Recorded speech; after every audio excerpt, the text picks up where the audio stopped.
Hey, what's up everybody? My name's Tobias, and today I'm doing a review of the Obsbot Tail Air, which is a 4K PTZ streaming camera. And before I get started, I just wanted to mention really quick that up until today, I thought it was called the Obsbot, like OBS as in the program that everyone uses to stream. But after visiting their website and watching one of their videos, I actually realized that it's called the Obsbot Tail Air. But anyways, let's dive right in. I decided I'd record all the shots with me talking in them with the Obsbot Tail Air. The shots where I'm showing the tail air and maybe some other B-roll as well, those will be shot with my DSLR camera. But the video that you're watching right now is the Obsbot Tail Air. Now, just to give you guys some quick dimensions, the base of the Obsbot Tail Air is about 2.5 inches wide.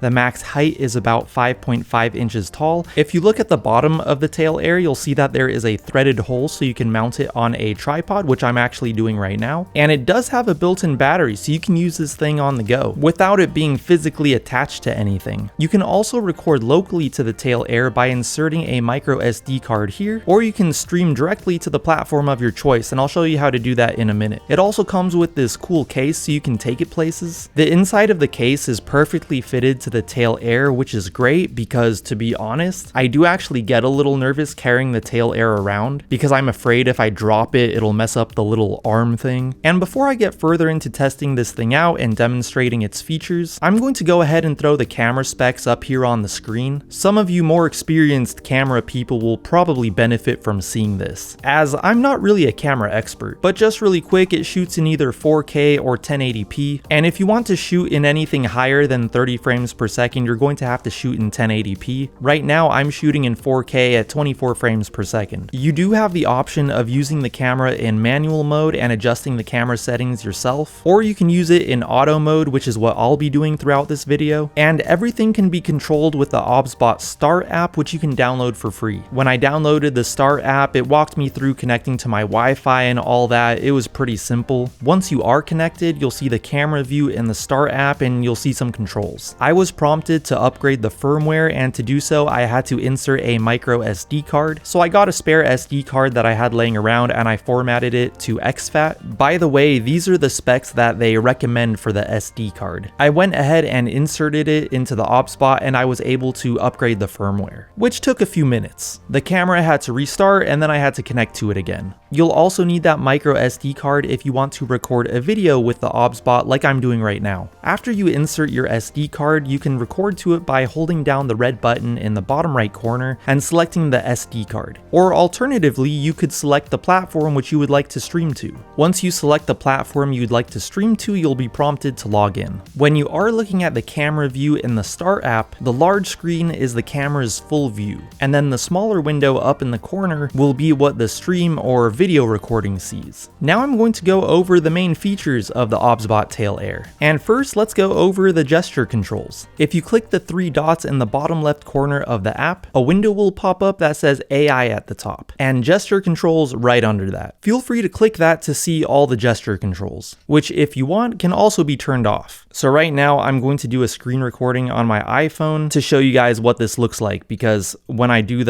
one of the gestures, it's going to stop recording on the Obsbot. Alright, I'm just gonna put my phone right here. So putting your hand up like this will start or stop the human tracking feature. So right now it's tracking me. I'm going to go ahead and just move around a little. I'll show you guys a better example of this later on. And then if I do it again, it'll stop tracking.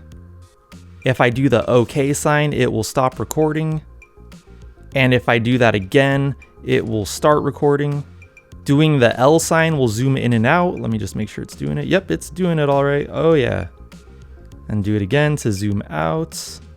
There we go. And then if I do the double L, that should do dynamic zoom. So let's see. You know what? My microphone might be blocking. Oh, there we go. There we go. Yeah, there we go. Awesome. In my opinion, these gestures are great, and as you just saw, they work pretty well. And I think these gesture features are great for people who record themselves all the time. Especially if you're recording like full body shots, you won't have to keep walking up to the camera and walking back. And another cool thing is that the light on the front of the Obsbot Tail Air will indicate different things. For example, if the light's a solid blue, that means that it's in human tracking mode. And if the light's flashing in kind of like a breathing fashion, that means that it's recording. And by the way, the 4 small blue lights on the bottom of the Tail Air indicate the battery life. If you tap the cube button, you can do object tracking. For example, I'll tap it and I will have it track this red cup. I'll draw a box around the cup and then it will track the cup.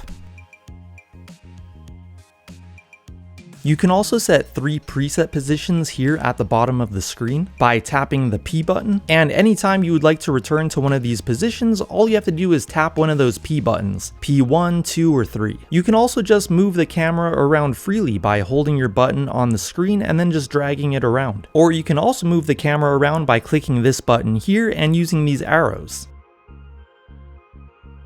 On the right of the screen, you can control the zoom, and if you see this slider here with the tortoise and the hare, you can use that to adjust the speed that the camera moves at. Right next to that, there's a cropping button, where if you tap it, you can adjust the cropping of your video with your fingers. This button here on the left will bring you to the home screen. The button underneath that will open the AI director grids, which will allow you to switch between different camera positions. The button below that will allow you to make changes to the camera settings and switch between auto mode and manual. The button below that will allow you to look at the videos that you've recorded already, and below that are even more settings that you can look into, including the audio settings. And yes, the Obsbot does have a built-in mic. However, I'm personally not using it. I'm recording my audio separately, but here's a little sample of what the built-in mic on the Tail Air sounds like.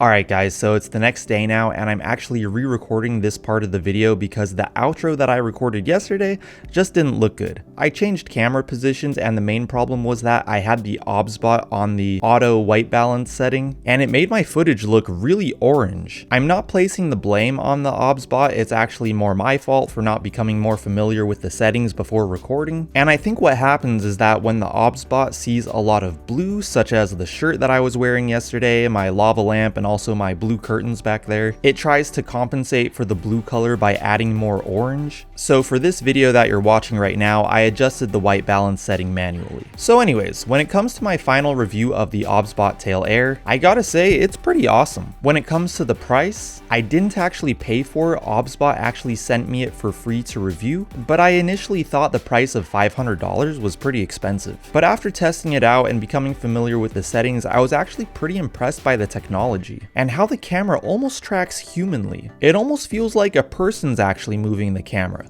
Granted, the camera's not taking side steps or moving forwards or backwards, but from a tilting and rotating standpoint, I feel like it's very soft in its movement opposed to a jerky machine-like motion. When it comes to the quality of the camera, I actually feel like it's pretty high quality. The image looks sharp and I feel like the autofocus does a pretty good job. And you even kind of get a sense of depth of field where the subject will be sharp and the background will be a little blurry, or if you have an object really close to the camera and the subject further back, the closer object will be a little blurry and the subject will be sharp, which I feel gives the video a more cinematic feel. And in the end, I feel like this would be a great camera for all kinds of content creators, and I'm excited to incorporate the Tail Air into my future content. So anyways guys, if you did like this video or if it helped you out, I'd really appreciate it if you went down there and gave this video a like. That helped me out so much. If you would like to see more of my videos in the future, make sure to hit that subscribe button. If you'd like to follow me on Instagram, I'll go ahead and put my handle right here, and I'll talk to you guys in my next video.